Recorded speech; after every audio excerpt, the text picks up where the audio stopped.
What's up, family? Gerald the Bossman here.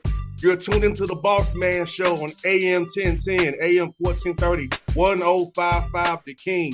Let the King out at 105theking.com and the Bossman Show at bossmanshow.com. Hit me up on Instagram, The Bossman Show, Twitter at Bossman Show, and Facebook, Bossman Show. It's the Bossman on your radio. Listen to the Bossman Show with your host, JR, Saturdays at 9 a.m. right here on AM 1010, The King. What's up, good people? BetOnline is your number one source for all your betting needs. The latest odds, lines, and matchup reports for baseball, boxing, golf, and more. BetOnline continues to be the fastest and easiest way to place your wagers, including live betting and your favorite casino and card games available to play right from your phone. Head to the website or use your mobile device to sign up today and get in on the action. Remember to use your promo code BELIEVE, BLEAV, for your 50% welcome bonus on your first deposit. BetOnline, where the game starts. BS3 Network, changing the way you watch TV. Yes, BS3 Network, changing the way you watch TV, covering content and hot topics from A to Z, sports, music, society and culture, movie reviews, you name it, we have it. Check it out on bs3network.com or check us out on Roku, BS3 TV on Roku, as well as check out your favorite podcast on all podcast platforms or Spreaker.com/BS3 Network. You are now tuned to BS3 Network.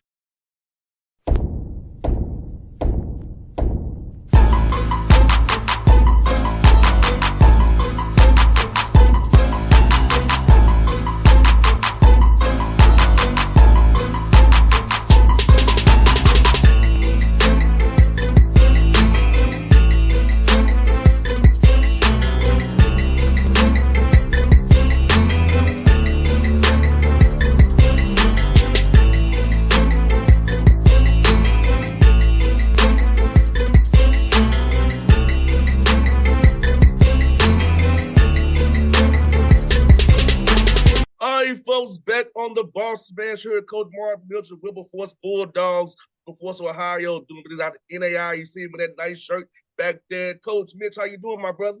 Man, so far so good. You know, always in a grind mode, grinding not to wear down, but grinding to build. So, you know, every day is a new day. Every day is an opportunity to put another brick in that foundation so we can build something that's, you know, really worthy and strong. And folks who don't know this, Coach is also the cross-country coach of Wilberforce, too. He's double duty in basketball and cross-country. So Coach, you know how that is. That's at HBCU, small level HBCU. You got to plug in the holes where you can. No doubt. Coach, man, how is that, man, trying to go from basketball to cross-country? How is that trying to keep them both, without getting your wires crossed on both of them? How is that, man? Well, for us, it's great. And I'll tell you why. Because our style of play requires you to be in the best shape possible.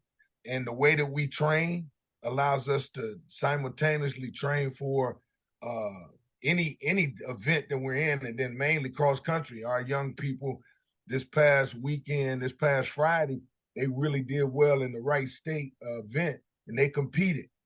And they competed ahead of a lot of other teams who that's their whole focus. And, you know, we train to compete, and we train to be in great strength and great condition. And all five of our guys did really, really well. And Coach Mitch, let me ask you this, man, taking a job in Mr. COVID, man, how tough was that in 2020? Taking a job in the middle of COVID, not knowing what's going on, you know, people were pretty much shut down. So I was trying to build a program and a roster and find guys in the middle of a pandemic like that. Well, I tell you what, it's because I'm an educator by trade.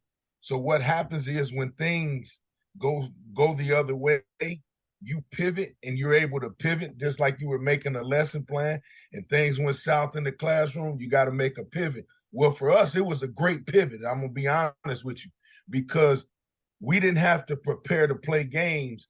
All we were able to do was prepare to build culture. And that was the best thing ever for us. That's why I would like to think that we are where we are today, because we took that time instead of worrying about playing or who we had or what this looked like or how that was going to be. We just worried about building culture and getting the right young people in our culture so that we could build a great foundation, and the foundation that we have to this day. No doubt, coach. Like I said, sometimes people try to look at records, and I'm like, and you can't look at records sometimes because you don't know what the circumstance is. Being ABCU myself, sometimes say I understand. Sometimes circumstances don't allow you. Just you can go play buy games and travel all over the country to raise money. Right. It's like it's not so black and white as the record. That's true. You understand what's behind that record. And I feel like true. sometimes ABCU schools, the coaches get the short end of the stick because you have to go play for money and get your head beat in non-league. Yeah. And then you look, come on, you know what time of day it was. But they use it against you, coach, but they want to get rid of you. Yeah. They ask you to go get the money, raise the money. You get your head cracked, you the sacrificial lamb. The next thing you know, you out of there. I mean, come on now. Yeah, it's crazy, though. It really is. Oh, no doubt, man. No doubt. But like I tell people, you have to, in this business, you have to make it really central about one thing, and that's going to always be about the young people. And the more you make it about them and less about everybody else's narrative, you got a shot, because you'll start to really invest in the people that you need. You'll invest in them to the point where you build such a relationship that relationship will manifest itself in a lot of different ways, from on the court when you're in ball games, from tough situations after the ball game, from eating, you're out in a facility eating, and if you got really good people and you're invested in them, they'll reciprocate that by demonstrating different things to you on the court. When things get tough, they'll fight through it. They'll do the things that you need them to do, and then they'll really surprise you, because some things that they may have not demonstrated prior to, they'll do it because you've invested in them. You get out in the community, guess what? They'll show you what you've invested in. Our guys, I never forget, we were on a trip, and when we travel, we're different from a lot of times in the southern HBCU to the northern HBCU, because we don't play against a lot of HBCUs. We play against a lot of the, PWIs or WIs. We play against a lot of them. So when we go and we're traveling places where we got to sit and eat. And it's so funny to watch, the Caucasian community react to us when we come in and sit down. And they get to talking to our guys and they go, "Oh my." And I'm like, "What did you think you were going to get?" I mean, we ain't in the zoo. I mean, our guys are good guys. So you'll be surprised when you watch them manifest the things that you poured into them. You'll be really surprised with that. But that all comes from the investment that you make into them. No doubt. Like, I know some of them, like you said, we go to some of them cities like Murray, Richmond, Kentucky, and all of them. I'm like, you feel so, like, I'll tell you a story. Like, we played East Tennessee State, right? Yeah. We on the town square, coach. they called the 5-0 on us, the 12s on us, bro. That's it. Bro, we're the town square. We ain't doing nothing. Hey, man, because they're afraid of the congregation. When you start to bring that group together, either there's going to be great momentum moving forward, or there's going to be some foolishness going on. But they don't realize that Black folks know how to act, and Black folks, when we congregate the fellowship with one another, not to come and cause mischief and mayhem. Yeah, that's not our nature as African people like that. We're here to have a community and be right. Have one that's like it happened in 06, coach. I ain't forgot it. Like, we on the town square, John C. is chilling. Yeah. I guess it was 200 too many of us. 200 too many of you. You're right. That's what it is. Hey, man, what they say, Johnny Law, you got to know your plate. Hey, Yes, sir. man, I'm like, what we doing? But now you correct in that. Yes, sir. And Coach, let me ask you this, man, for your guys, and as you look at a player want to brunch on your program, what do you look for them in the character off the court, not so much on the court, but look for the young man when you talk to his parents to see what he's about, to be fit your coach for the integrity piece, intelligence piece, and just being about the team and being about the right things. Well, and it's interesting you asked that question because I get this a lot because I was fortunate to have coached at Ohio State. So when I was at Ohio State, the one thing that, everybody talks about is the brand. And you have to be able to recruit to the brand because you want people to be able to respect the brand, to build the brand, to move the brand. So because most of the time your first introduction to a young person is watching them on the court. And watching them on the court, if you get caught up in watching them score and different things like that, you'll miss a lot of the signs. So one of the first things I look for when I watch kids play, I look for if they can pass. If you can pass, it tells me a lot about you. It tells me that, A, you have a really good feel for the game. B, you have a good understanding of how to deliver the ball on time and on target. But C, more importantly, that tells me you don't mind playing with that other person. Then when things go south on the court, you watch them walk off the court. And you watch the interaction. Let's say something as tricky has happened, coach subbed out. Kid could walk off the court one or two ways, embracing the fact that my teammate coming in and I can't worry about that. I got to stay focused on what my job is. And, I made a mistake, blah, blah, blah. And we keep it moving. And you watch that interaction with the coach and the team members on the bench. If that's a really good interaction, you got a shot. So that tells me, A, kid wants to do it the right way. B, kid has a really good IQ for the game. C, when they start walking off the court, they have a really good interaction. Okay, bingo. So now that lets me know that we can take this a step further. So then what you start to do is you start to build your circle around the kids that you're recruiting. Okay, that took care of that piece. So now you start to get into the school realm. And the first couple of people I've always went to talk to is A, the janitor, B, the music teacher, C, the cafeteria worker. The janitor, because the janitor always sees everybody in the hallway. B, the music teacher, nobody likes to go to music class. They go to music class and they cutting up. So when that person walks in that music, how are they? In something that may not even mean anything to them. They go into that class, in that particular music class, and they go, wow.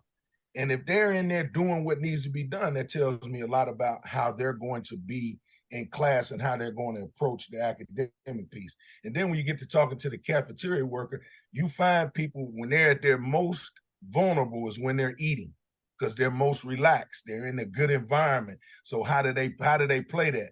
Are they in a good situation to the point where they are eating and congregating and dealing with life, or are they eating, congregating, and they the life of the party on the tables, in and out of different conversations, all over the place? You get that when you get that person, you got to watch that because they're going to be like that when they get there away from you. So that's kind of how we do that, and that's kind of how I do it and start to build that because our brand, like Ohio State's brand's worth $590 million. Our brand might be only worth $20 over at Wilberforce, but it's still our brand. And you got to learn to respect that. Yeah, Coach, you might not would have took me, Coach. I was playing spades and throwing dice at the lunch table. You might not would have took me, Coach. I was throwing dice and playing spades, man. Hey, man, and trust me on that. And everything has its place. And let's say you got your guys and everybody, we in between, moves and, everything's kind of calm and they playing spades as a team, I'm cool with that. I ain't got no problem with that. That's just what it is. Now shooting the dice thing, I always got a little issue with because of my history of growing up and some of the things I watched in the streets. I always got an issue with that. But, I allow them to be themselves when it's time for them to be themselves. But I get you on that, though. Yeah, we were there. Like, I ain't gonna lie, we were shooting dice and she was playing space at the table, doing beats. I was making beats and rapping on the time. That was the crew I ran with, Coach. I ain't gonna lie to you. That was my crew. Hey, and I ain't mad at you because that was mine too. But I had to, for me to move the way that I need to move, I had to make a decision. So I'm with you on that. Yeah. Yeah. Coach Mitch, man, like, for you, man, what point, I know you're educated by trade, so let me ask you, so what point in your journey decided you want to get to coaching? I know my dad's a coach, and, I see where he goes. He's in his 80s, and his players still hit him up all the time, and they hate taking baby showers and weddings, stuff like that, because of his players. So for you, like, what point in your journey you decided you want to get in coaching, make this your life's path, Coach Mitch? Well, the interesting thing, when I was at Eastern Kentucky, I was a really, really good offensive lineman. A lot of things were going my way. And a reporter one day asked me, if you weren't going to play football, and let's say football was over with, what is it that you wanted to do? Well, because I watched my mom and dad in education, my uncle in education, I've always said this. I wanted to be able to go to the inner city and make a huge impact on young African American kids. That was always one of my deals because I felt the investment that people made in me, because I was going the wrong way. But I had a white coach, man, in my high school invest in me, and he essentially changed who I am. And he called me out on some things. And, in a way that, that you would never get a white coach maybe to call you out. And you realize that, hey, maybe I do need to make some adjustments. And as my journey moved forward, I never lost sight on, giving back and helping kids and making their life a lot better and giving them some in-depth knowledge that would give them a distinct advantage. And let me tell you this, it's funny because, the pro football thing, I played a little bit. I didn't play as long as I thought I should have. So football, I was so disgruntled with football when I got done. I didn't even coach football. I had a GA ship to go to Florida State when Charlie Ward and them won the national championship. I was going down there to be a GA, but I was so mad because my pro career didn't last as long as I wanted it to. I gave up on football. I didn't want to coach football. I started coaching junior high basketball. I'm sweeping floors, making sure the lights on and doing those different things. And as chance would happen, I get to some opportunities, and I literally go on like interviews. I'm a runner-up in different interviews 19 times. I'm literally the runner-up 19. Me and another guy 19 times at the high school level. On job number 20, God opens a door, and I go through that door. And if the teenage murder rate was higher than the teenage graduation rate, they were a failing school. They had no resources. They had been 0-22. They were 0-21 the year before we got there. 1-20 the year before that. 2-something the year before that, and hadn't won a game the year before that. So the first year we get there, we go 22-3. And people say, what was the turnaround? Well, a lot of people will think it's me. And I said, no, it's the kids, because the kids decided, they made up in their mind that, okay, this is what he came in, this is what he's preaching, and I'm in with that. And we're going to follow this. And from there, I had a really, really successful high school career. And that matriculated into me building some relationships that end up putting me in a position to get to Ohio State, which allowed me to build further relationships that put me in a position to make impacts on young people. And one of the relationships that I had cultivated put me in a position to be here at Wilberforce. So doing all of that and opening all those doors allowed me to be able to live a life's passion in terms of really developing young people, African American kids, to be able to be prepared for what's next. Because a lot of the coaching that I've been through has been at the really high level. So giving that back to them and then watching them take that, that's all that matters to me. That's really all that matters to me, and watching them grow and watching them develop. And then them come back and say, man, Coach Mitch, man, I appreciate that. Call me at 3 a.m, Coach Mitch, man, it's tough. And we talk about some things, baby showers, birthdays, like I told my guys when we were in high school, I said, man, I'm tired of going to funerals. Man, can we just go to a wedding? Let me come to a wedding. I want wedding cake. I don't want to go to the repast and eat that chicken. I want to give me some wedding cake. Let's do that instead of, burying people all the time. Let's do some of the things that are enjoyable in life. And we, as we talked about that, they gravitated to those things, and we were able to move them forward from there. Yeah, Coach, I'm almost 40. So the things I learned in Tennessee State, they make sense to me now, being almost 40. Now, I said, Coach, I said, I'm sorry. I was a knucklehead from the west side of Atlanta. I wasn't listening to you, but now the things that haven't been in this different position you told me about, having to be somebody's parent and lead somebody, and makes, man, look, it makes sense now, Coach. I say it makes sense, right, and as clear as a bell right now. Yes, I apologize for being a knucklehead. I apologize. There it is. And this is the thing I always tell young people when they get to that route. I'm just here to save you from yourself. You don't realize what you're doing, but I'm just here to help you save you from yourself. No, Coach, I'm gonna get. I said, okay, no problem. I said, but let me just help you. And either they're going to buy into that or not. Yeah, because it was so simple. He was telling me, I was say, Jay, the next right thing, son. You ain't gotta always get somebody back or be vindictive or plan a plot on somebody. Just I'm gonna take care of them. You ain't got to do it. Coach, I was raised up. Look, I'm gonna get you back. And hey, man, and I tell my kids this. I was watching Tyler Perry, My Diary of a Mad Black Woman.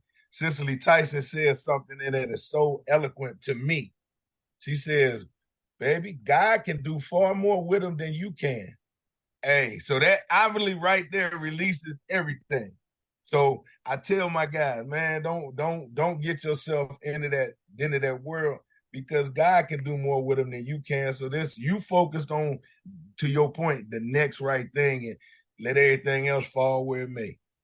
Yeah, like Coach, I'll tell you, Coach, it took me getting into my 30s, almost now 40s, for me to actually let it sink in. Yeah, amen. I said, I truly was a work in progress until my early 30s. Trust and believe. I wasn't as refined as I am now, Coach. I promise to God I was not. Hey, I'm thankful I finally made it. That's it. But you know what the good thing is? That's a box you put on the shelf, and when you can do the John Wick, whenever you're ready, you can go back and get that box. But at least you got that in you. You can go get that box off the shelf and go get it when you need to, because sometimes you need to, but you just got to know when it's time and not make that your life's work. You're right. Yeah, because people Coach, I ain't gonna lie. My early radio career, some people who pissed me off, excuse my language. Yeah. I got all these airwaves and ripped them to shreds. Hey, that's so what they say, whoever got the mic last, and I got the mic. So let's go. Listen, hey, go to the year 13 and 14. I ain't that guy no more. And Coach, I was on the air at 2 in the morning, right? Wow. So I had even more loud to say certain things. Wow. I worked from 2 to 7 in the morning. I had the graveyard shift. Yeah, buddy. Yeah, you was free. You was what they call free balling from 2 to 7. Man, whatever was on your tongue was on that mic. Yes. So, hey, I lit some people to street. There it is. That ain't nothing wrong with it. People tune in. People just wake up and hear what I have to say about us. Gotta stop this. People coming. Now, they don't hear my sport. They want to hear me clown people all. Right. I like it. I love it. Ain't that nice? Yeah. I went from 2 to 7 to 11 to 2 to weekends. Oh my god. Now I'm doing my own thing. So okay. I've definitely grown, but hey, also it's me the deer and the truckers. There. I would hang. Hey, which ain't a bad group to hang with. You know. Ain't a bad group. So yeah, I was saying I'm entertaining these people at the food and say certain things. And, you know, it worked. It was shock jockism to it. It worked. It got me where I was. Yeah, I like that. You know, like look here. All these dudes go on radio talk junk like Jim Rome used to. I can do the same thing as a brother. That's it. Bring barbershop talk to like that radio. Well, early morning radio at that point. That's it. Barbershop talk to early morning radio. I love it. Yes, sir. I love it. You know what's so funny is that the guy came on after me. He was like, man, people tell me I'm born after coming after you. Well, brother, hard act to follow. I'm eccentric and I'm electric. Like I was how I am, brother. You just a little dry. You look. I said, brother, you Carson Banks, and I'm Jazz. Hey man, that's it. Hey man, hey, but everybody got their lane. That's on him. He didn't carve out his own path. You know, it ain't my fault. It ain't my fault. I made it a tough act to follow. You got there right, so you gotta do what I do, brother. Like you know how it is. And Coach Mitch, I'm asking Coach Mitch for you guys and scheduling games, man. Like, how's that go at your level? Having to schedule non-con games out of CAC.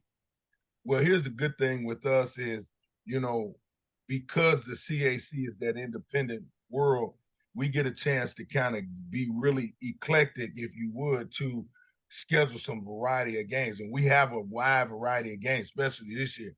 And at Wilberforce, we've had to rebuild some relationships because in the past, you know, Wilberforce has not been that iconic in terms of how to deal with schools and how the normal thing goes in terms of showing up on times, in terms of, you know, how do you leave the place after you're done, whether you win or lose. How do you play the game in a way that is your way, but you're still respectful of everybody that you're competing against? And we've been able to repair a lot of those relationships because of the relationships that I was able to build over my career. So it's made it a little easier because like with this time, I know we got Miami of Ohio. Me and Sean Miller were really good friends, and we may end up getting a game with them. Shaka Smart and I we were gonna get a game with Marquette, but distance played a role in that. And you know, so with some of the people that I know and some of the relationships that I built, we've been able to do some really unique things. Like I know we come down to Clark, I want to say December the 9th. I think we're down there, but that once again, that's based off a relationship that was built.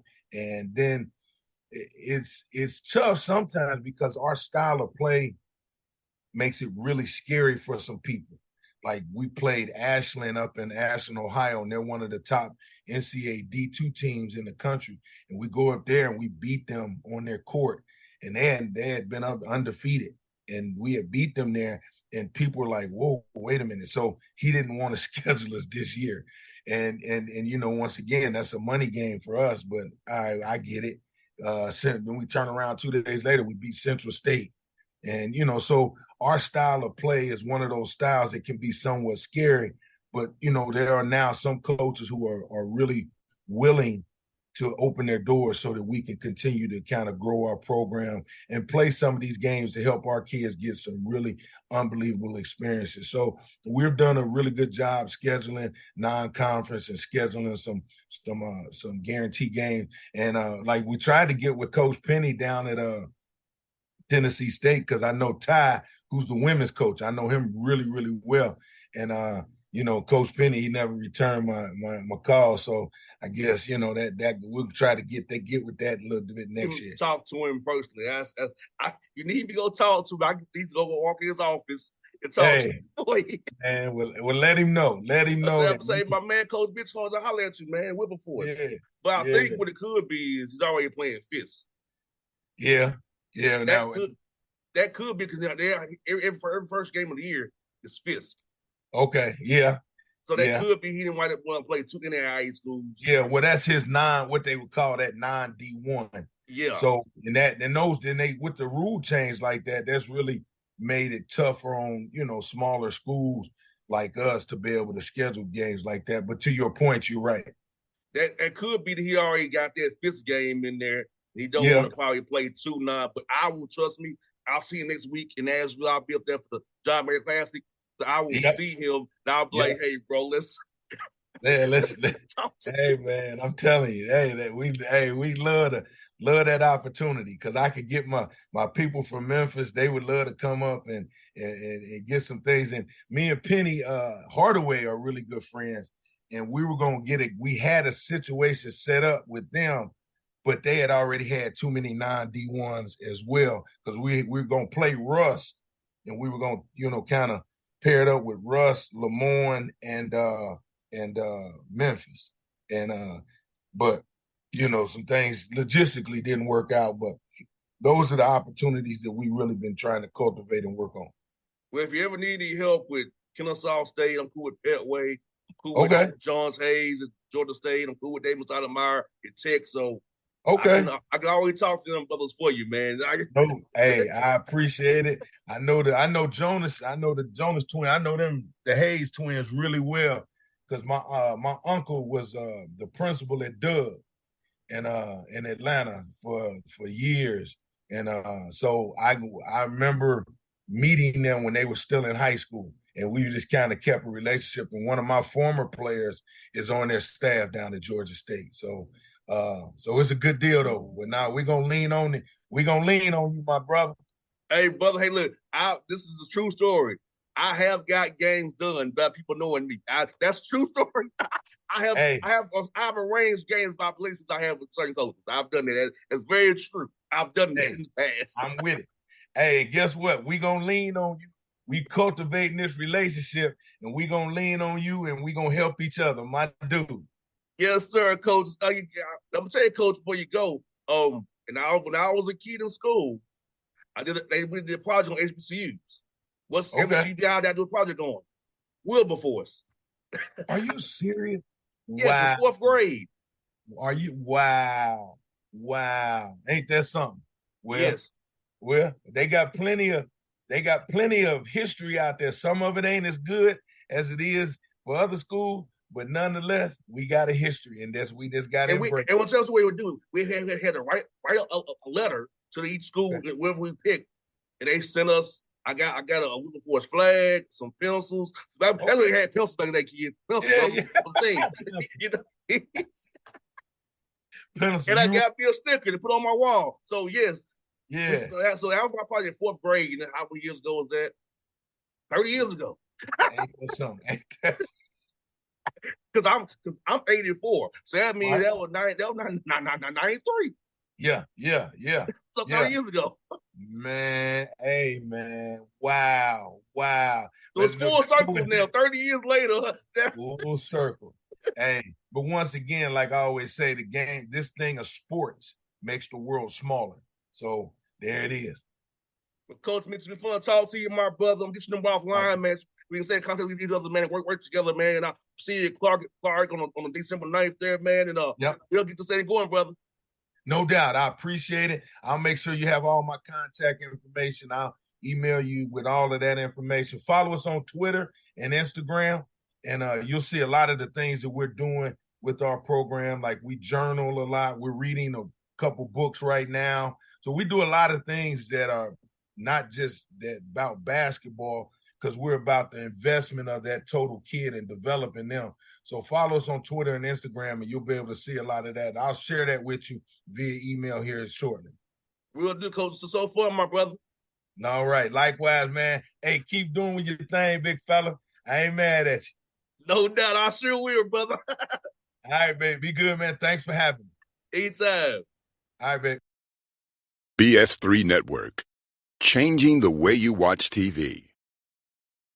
Yes, BS3 Network, changing the way you watch TV, covering content and hot topics from A to Z, sports, music, society and culture, movie reviews, you name it, we have it.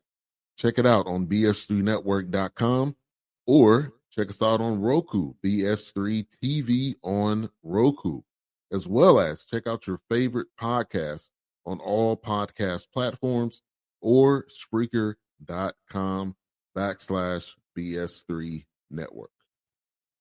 You are now tuned to BS3 Network. What's up, good people? Bet Online is your number one source for all your betting needs. The latest odds, lines, and matchup reports for baseball, boxing, golf, and more. Bet Online continues to be the fastest and easiest way to place your wagers, including live betting and your favorite casino and card games available to play right from your phone. Head to the website or use your mobile device to sign up today and get in on the action. Remember to use your promo code BELIEVE, BLEAV, for your 50% welcome bonus on your first deposit. Bet Online, where the game starts. What's up, family? Jared the Bossman here. You're tuned into the Bossman Show on AM 1010, AM 1430, 1055 The King. Check The King out at 105theking.com and the Bossman Show at bossmanshow.com. Hit me up on Instagram, The Bossman Show, Twitter at Bossman Show, and Facebook, Bossman Show. It's the Bossman on your radio. Listen to The Bossman Show with your host, JR, Saturdays at 9 a.m. right here on AM 1010, The King.